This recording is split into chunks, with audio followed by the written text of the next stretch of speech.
स्थानिक उद्धव बाळासाहेब ठाकरे गटाच्या नेत्यांनी खासदार संजय देशमुख यांच्यावर आरोप केला आहे।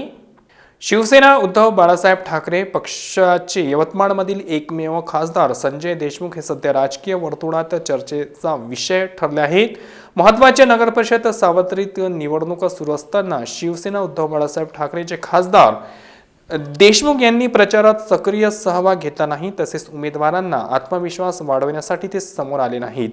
त्यांना अध्यक्ष उद्धव ठाकरे यांनी नगरपरिषदांच्या निवडणुकीसाठी मोठी जबाबदारी दिली, कारण पक्षाला स्थानिक स्वराज्य संस्थांमध्ये बूस्टर पॉवरची गरज आहे। पण खासदार देशमुख यांच्या मार्गदर्शनाअभावी यवतमाळ जिल्ह्यात अनेक ठिकाणी उद्धव बाळासाहेब ठाकरेचे निवडणूक नियोजन विस्कटल्याची चर्चा पक्षात आहे।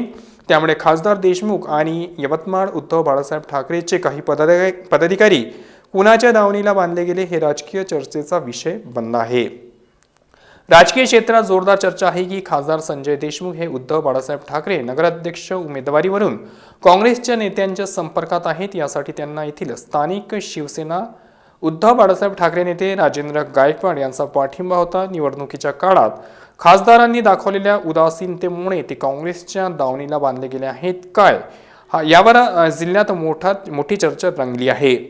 पक्षासाठी एकनिष्ठ असलेले संतोष ढवळे आणि इतर अनेक पदाधिकारी निवडणुकीसाठी सज्ज असताना त्यांना विश्वासात न घेता खासदार देशमुख आणि राजेंद्र गायकवाड यांनी मनमानी पद्धतीने जागा वाटप आणि निवडणुकी संदर्भात निर्णय घेतले, ज्यामुळे सर्वांना अडचणीत टाकण्याचे काम झाले अशी पक्षात उघड चर्चा होत आहे।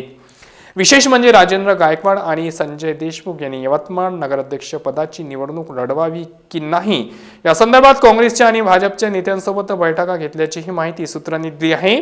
या बैठकांमुळेच शिवसेना उद्धव बाळासाहेब ठाकरे नेत्यांकडून यवतमाळ नगराध्यक्ष उमेदवार मैदानात ठेवावे किंवा नाही याबाबत राजकीय सौदा केला असल्याची चर्चा शिवसेना उद्धव बाळासाहेब ठाकरे कार्यकर्त्यांमध्ये आणि पदाधिकाऱ्यांमध्ये खुलेआम होत आहे।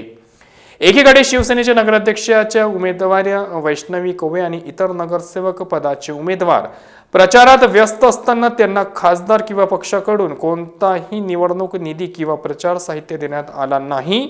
जागा वाटप मुद्दा संपल्यानंतर अचानक राजेंद्र गायकवाड यांनी एकटेच निवडणूक लढवण्याची घोषणा केली आणि उमेदवारांना वाऱ्यावर सोडले। या उमेदवारांना निवडणुकीमध्ये प्रचारासाठी आर्थिक मदत करण्यात आली नसल्याची चर्चा असतानाच यावरून उमेदवारांमध्ये तीव्र नाराजी सुद्धा दिसत आहे। तर दुसरीकडे नगराध्यक्ष पदाची उमेदवारी घोषित झाल्यानंतर खासदार देशमुख यांनी वैष्णवी कोवे किंवा इतर उमेदवारांसाठी यवतमाळ शहर आणि जिल्ह्यातील इतर ठिकाणी प्रचारात सक्रियता दाखवली नाही। पक्षाला गरज असताना त्यांनी मोठ्या प्रचार सभा किंवा कॉर्नर मीटिंग घेतल्या नाहीत। खासदार संजय देशमुख यांची ही उदासीनता आणि स्थानिक नेत्यांसोबतचे त्यांचे नॉट रिचेबल असणे हे यवतमाळमधील शिवसेना उद्धव बाळासाहेब ठाकरेच्या स्थानिक नेत्यांसाठी मोठे आव्हान निर्माण करणारे ठरले आहे।